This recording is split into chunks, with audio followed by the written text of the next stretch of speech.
Au Bénin, le Zangbeto, divinité vaudou, vole au secours de la mangrove. Cet écosystème très riche, qui sert de frayère aux poissons et aux crustacés, est menacé par l'homme qui coupe du bois de chauffage et pêche à l'akaja, un système traditionnel qui piège les poissons.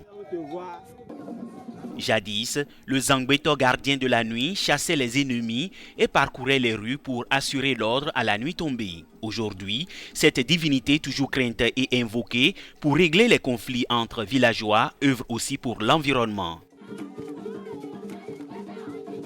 C'est ça qui est notre police ici, notre gendarmerie ici. Puisque c'est lui qui fait la loi dans le village. D'autres vont penser que ce sont des faits rigolants.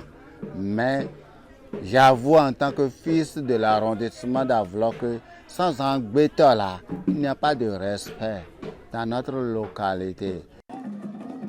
Pour protéger la mangrove, EcoBénin a créé il y a 2 ans une réserve de biosphère reconnue par l'UNESCO qui englobe 17 villages.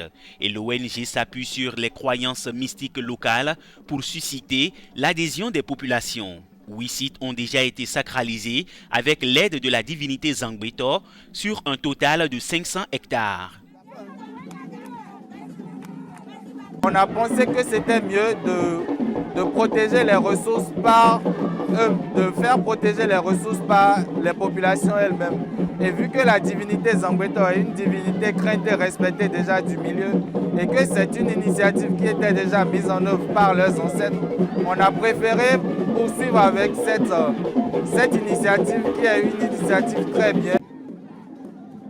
Pendant des années, les actions de sensibilisation menées par l'État et les ONG de défense de l'environnement se sont heurtées aux réticences et aux pratiques des communautés pauvres qui vivent essentiellement de la pêche et cuisinent au feu de bois. La peur de la sanction divine semble bien plus persuasive.